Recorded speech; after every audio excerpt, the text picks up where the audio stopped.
परवा आणि पवार यांची भेट झालेली शरद पवार यांची कसं पाहतो? आज टी व्ही न्यूजच्या माध्यमातून कळलं की छगन भुजबळ साहेब माननीय पवारसाहेबांच्या भेटीला गेले होते, त्यांची भेट झाली. पण आश्चर्याची गोष्ट आहे की काल बारामतीचं जे छगन भुजबळ साहेबांचं भाषण होतं की महाराष्ट्राचे देशाचे ज्येष्ठ नेते शरद पवार साहेब यांनी काल परवाच्या मिटिंगला यायला पाहिजे होतं, त्यांनी फोन केल्यामुळे महाविकास आघाडीचे नेते मिटिंगला गेले नाही अशा पद्धतीचं वक्तव्य, राजकीय वक्तव्य काल त्यांनी केलं. बारामतीला जाऊन राजकीय वक्तव्य करायचं आणि इकडे जाऊन परत पवार साहेबांना सांगितलं की अतिशय स्फोटक परिस्थिती आहे आणि या स्फोटक परिस्थितीमध्ये तुम्हीच मार्ग काढू शकता. अशा पद्धतीची दुटप्पी भूमिका माननीय भुजबळ साहेब घेत आहे. सर्वांना माहीत आहे, त्यांनी सुद्धा आपल्या बोलताना सांगितलं, मीडियाशी बोलताना, की संपूर्ण राज्याचं बाबतीतलं प्रत्येक भागातलं माननीय पवार साहेबांना अतिशय बारकाईनी माहिती आहे आणि महाराष्ट्राची संपूर्ण माहिती असलेला नेता म्हणजे एकच आहे, तो म्हणजे शरद पवार साहेब.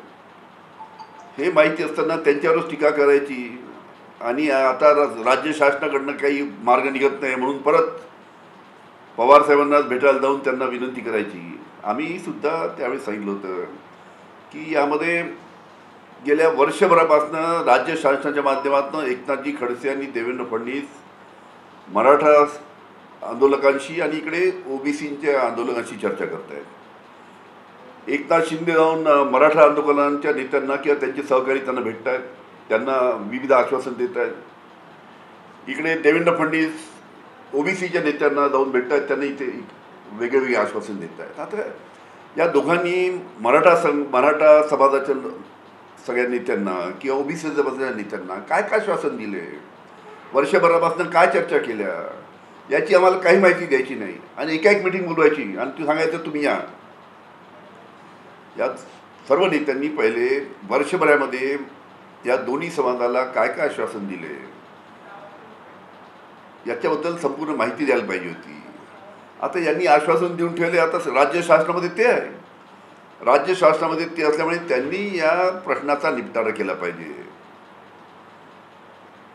पण असं न करता ते आता आम्हाला बोलवणं त्या पद्धतीनं आणि आम्ही गेलो नाही म्हणजे आता कारण मी सांगितलं की आम्हाला वर्षभरामध्ये काय चर्चा केल्या त्याची काही माहिती नाही आणि एका तुम्ही बैठकीला या सांगतात. कमीत कमी आतापर्यंत वर्षभरामध्ये ज्या चर्चा केल्या त्याची सविस्तर माहिती आम्ही मराठा समाजाला अशा पद्धतीनं आश्वासन दिलं, ओबीसी समाजाला अशा पद्धतीने आश्वासन दिलं, याची माहिती आम्हाला द्यायला पाहिजे होती पहिले. पण ठीक आहे, आता माननीय भुजबळ साहेब काल टीका केली ना आज पवारसाहेबांच्या घरी भेटायला गेले. पवारसाहेब आजारी आहेत, त्याच्यामुळे पवारसाहेबांची तब्येत चांगली झाल्यानंतर योग्य तो निर्णय ते घेतील आणि मार्गदर्शन करतील. एकीकडे टीका करायचं न कुठेतरी राज्यात ज्येष्ठ नेता म्हणून तुमची गरज आहे, तुम्ही लक्ष घालावं अशा प्रकारे भूमिका मांडायची. तेच तर म्हटलं, काल टीका, काल बारामतीला जाऊन राजकीय भाषण आणि आज पवारसाहेबांच्या घरी जाऊन त्यांना विनंती राज्य शासनातर्फे की तुम्हीच हा प्रश्न सोडू शकता. अरे वर्षभरापासून तुमच्या काय चर्चा चालू होत्या ते सांगायला पाहिजे होतं ना, पवारसाहेबांना जाऊन सांगायला पाहिजे होतं. विधानसभेमध्ये सर्व राजकीय भाषण, एकनाथ शिंदेपासून देवेंद्र फडणवीसपासून सर्वांचे राजकीय भाषण केले की हे बैठकीला आले नाही, पवारसाहेबांचा फोन केला म्हणून बैठकीला आले नाही. पण त्यावेळेस सुद्धा आम्ही विधानसभेत सांगितलं तुम्ही वर्षभरात काय चर्चा केली त्याची माहिती आम्हाला द्या, सांगा काय काय आश्वासन दिले. पण कोणी सांगायला तयार नाही.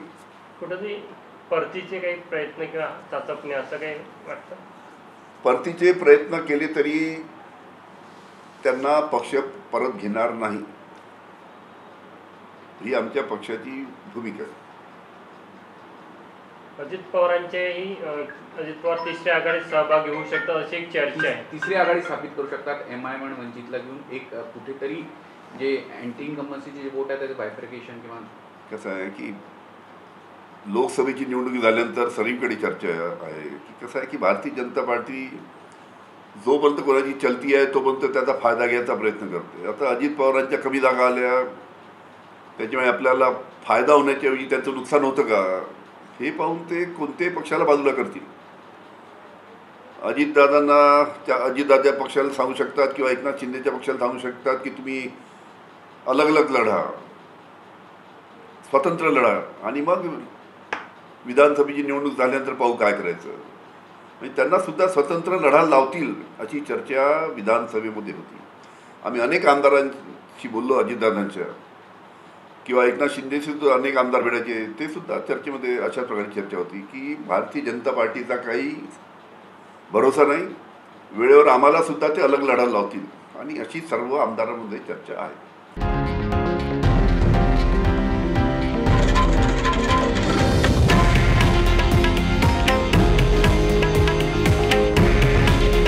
हे आहे देशातील नंबर 1 न्यूज नेटवर्क आणि आपण पाहत आहात TV9 मराठी.